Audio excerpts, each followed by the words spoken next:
If you want to understand how Islam visualizes government and social interactions outside of the hysterics on either side of today's political spectrum regarding Sharia and all the other related topics that surround this very controversial issue, stay tuned.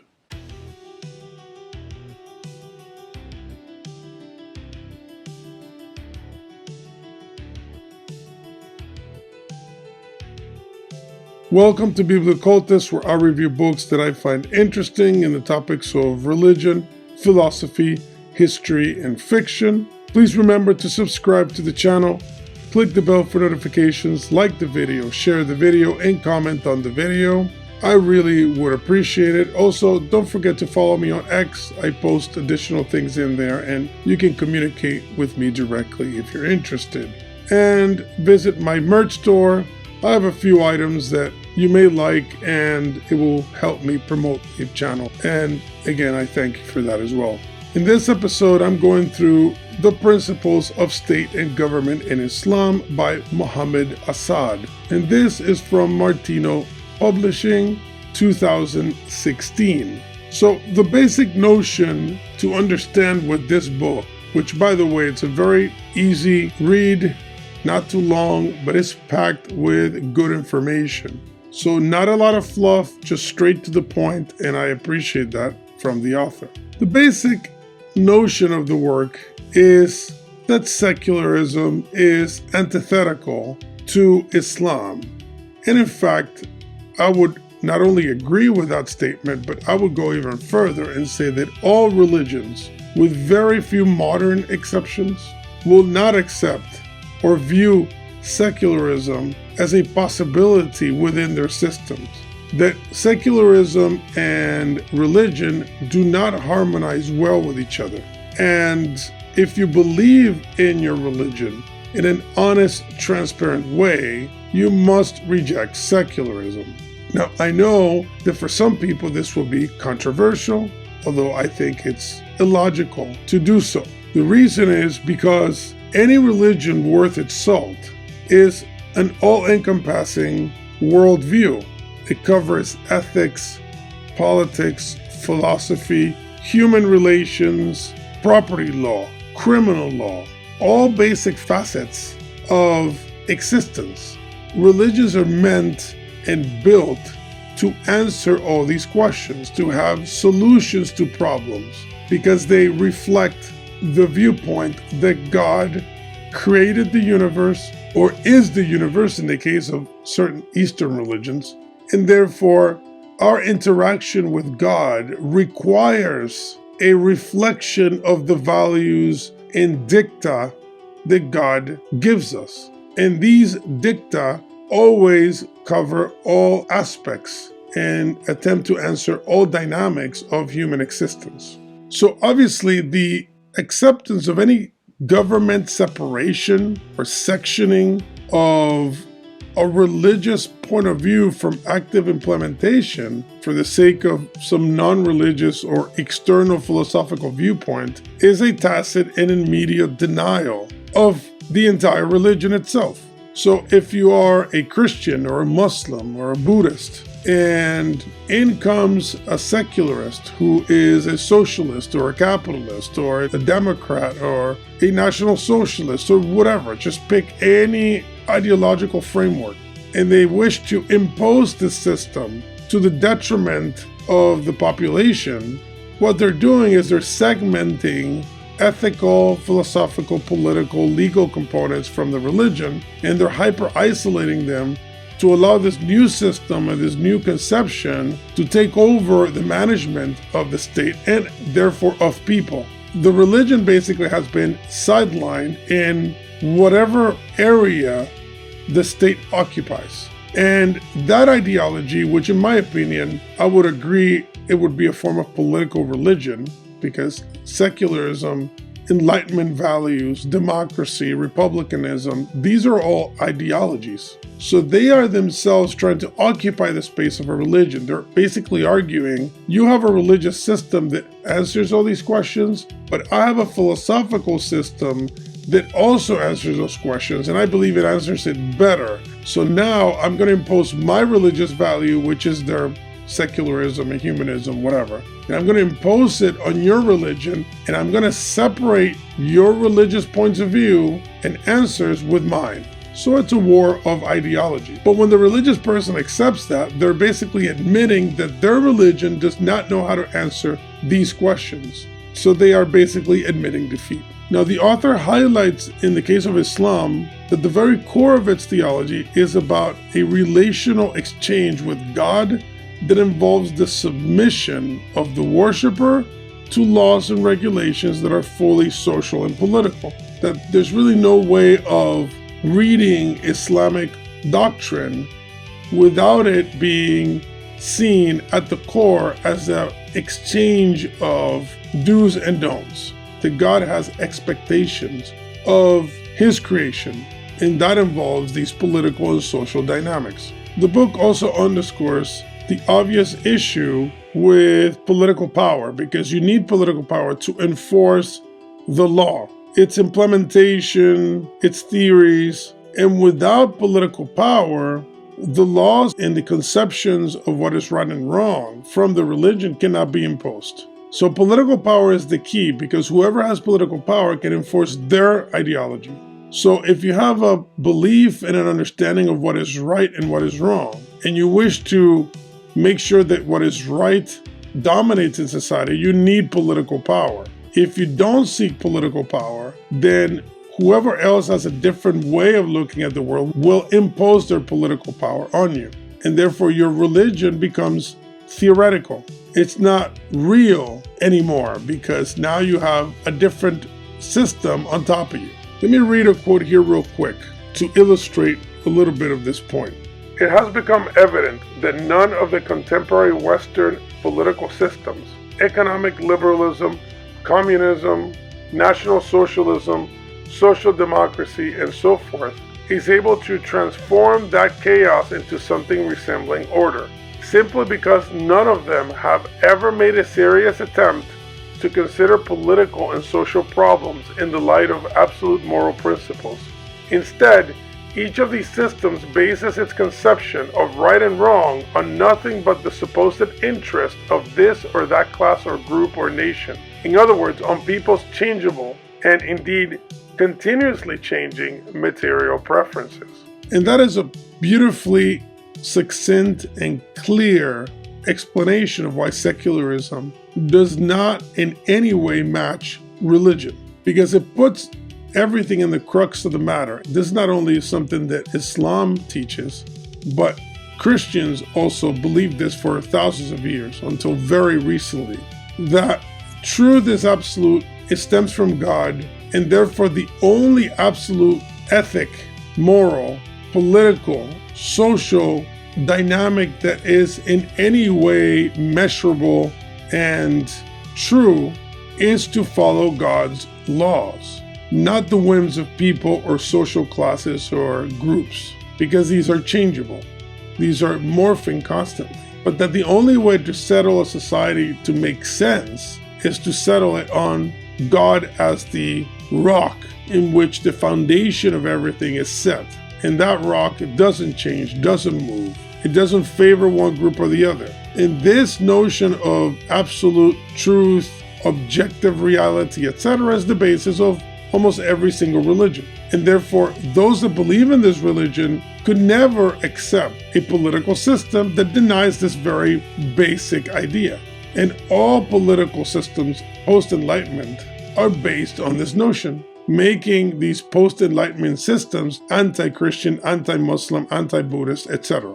Even if you like these systems, you must admit that the basis of these systems are these kind of changing, morphing conceptions, these subjective ideas. And that's fine if you believe in that. But if you don't, if you are a believer in the Quran or the Bible or the Pali Canon or the Vedas, etc., then those are your sources of truth, and therefore you cannot derive a good society from anywhere else but those books. This is just a matter of logic and coherency. Mr. Asad goes on to explain certain important details on how Sharia works, including the divisions between obligatory actions, suggested actions, omitted actions, etc. So it goes into very good detail on how Sharia is structured itself and explaining it to be a methodology to implement the rules of the religion itself, primarily based on the Quran and the Sunnah, which are the sayings of their prophet. And I think it's great that he goes into this detail because for most people, when they hear Sharia, they go crazy because they get scared. They think it's either some kind of weird stricture or set of rules that somehow is alien to all existence, or they may see it as simply an internal management dynamic. But basically all it is, it's the application of divine law into human society. And it's very similar to canon law, although today when you think of canon law, you think of internal church dynamics. Historically, canon law extended to everything. Every single civil code and criminal code in Europe and the United States by extension, they're all based on canon law. So the civil dynamics, the marriage dynamics, the criminal dynamics are all based on church law, because until very recently, Christians didn't have a conception that it was even possible to consider any other way of governance that was not based on the Bible and church law. So even today, most of our civil codes, most of our criminal codes, most of our banking codes, etc., they're all based on canon law one way or the other. Now, of course, with the Enlightenment, a lot of these things have started to morph and change. They still use these laws as the basis, but they modify them and alter them to somehow fit Enlightenment, secular, humanistic values. But the core is still based on canon law. And that would be basically the European Sharia. So my point is that when a Westerner is criticizing Sharia, they're basically criticizing their own methodology, because for thousands of years, Christians had no problem having a religious, theocratic basis for their own laws. And by the way, theocracy means the rule of God. So it indicates when God is the center or the core value from which all the governance stems from. Democracy, to give you an example, has the word people in it, so that the authority and governance and the headship are the people. Now, we all know that this is theoretical, because most people, what they call democracy, is not technically fully democracies. They're republican systems with democratic elements. And post-Enlightenment governments have demonstrated the amount of corruption that leads to the fact that most people are not really the head of their government. But conceptually speaking, it is the case. And therefore, you have a choice there between God being the headship of the state or human beings who are fallible and ever-changing and morphing and confused being the headship of the state. So you could see why, from a traditional perspective, a Muslim or a Christian or a Buddhist would see these things as negatives. To an atheist, of course, they would disregard anything theocratic in favor of secular humanism, of course. But I'm speaking strictly to people that believe in these things. Then to them, it is a no-brainer that theocracy is the only system that makes sense. There isn't much space here to do a full comparison of systems, but it is fair to say that there are also vast differences between Islam, Christianity, Buddhism, etc., in how they see governance.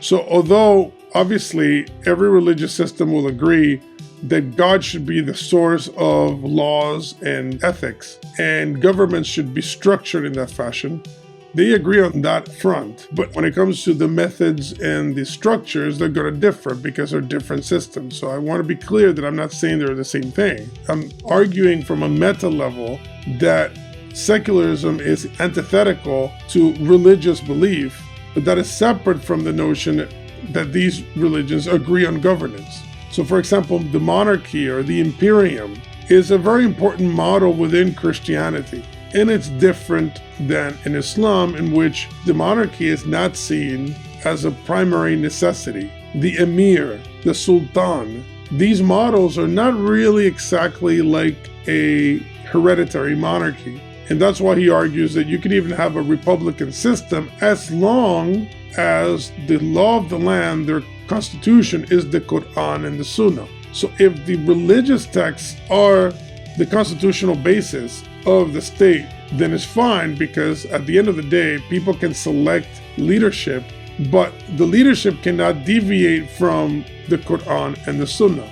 But in the Christian system, that model would be a little different. Even though we had republics prior to the Enlightenment, and they did fit the model of Bible and canon law being the basis of the state law, so that would fit kind of this idea that the Muslims advocate for. At the same time, you did have imperial elements to these republics because they were subject to ecclesiastical authority like the Pope in the West, and you would have certain imperial powers that had jurisdiction over them, like the Holy Roman Emperor, things like this. So keep in mind there are differences. I'm not saying they're the same. I'm just arguing that the book makes a really good case for Islam's particular viewpoint on this. And I'm just giving it further context that all major religions beyond Islam believe in the same basic foundational concept of the state, but they vary in how they implement this because each religion is different. Now, this quote is going to have a piece of the Quran and then a comment from the author. Whenever God and his apostle have decided a matter, it is not for a faithful man or woman to follow another course of his or her own choice. Consequently, the Constitution must explicitly lay down that no temporal legislation or administrative ruling, be it mandatory or permissive, shall be valid if it is found to contravene any stipulation of the Sharia. So the reason I like that quote is because it clearly delineates the whole point of Sharia, which is that you have divine law, which you find in these two sources in Islam, and you can have a state structure however you want with a constitution, however you want, but the law of the land, the headship of the entire state, would be the Quran and the Sunnah. And if it violates this, then the legislation cannot go through. Now, this book is packed with primary source citations on the topic, proving the imminent necessity for Islam to live and push for an Islamic state. And although all traditional religions have shared this desire and intent, at this point in history, there aren't many other books from other religions, some exceptions of course, speaking very openly about this except Islam. So I would say that Islam is far ahead at this moment in kind of pushing back against secular humanism and modernism by openly speaking about the fact that Islam requires an Islamic state. And I would argue that, Christians, Buddhists, etc., they don't really do that much. And as a matter of fact, sometimes you find Christians arguing for secular humanism and for modern states, which to me is amazingly ridiculous because it doesn't match the true intent and the true structure of the religion. Now, I know I'm going to get flack for this, but at least that's my opinion. That's how I see it. I don't see a way around this fact.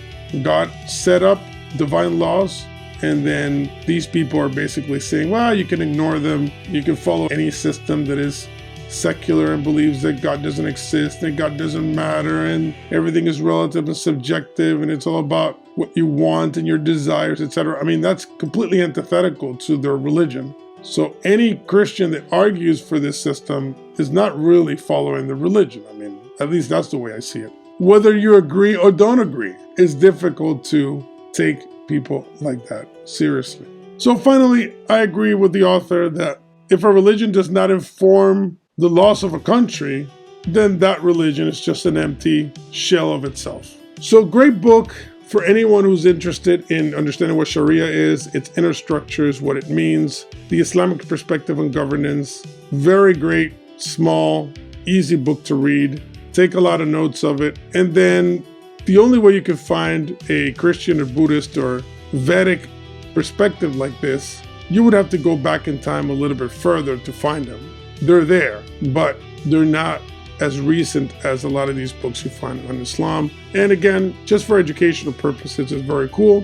You can disagree with me, that's fine. My purpose in this channel is to share my point of view, my perceptions, how I receive these books, why I recommend them. But you're free to disagree, comment below, and we can have a discussion, no problem. Please remember to subscribe to the channel, click the bell for notifications, like the video, share the video, and comment on the video. I really will appreciate it.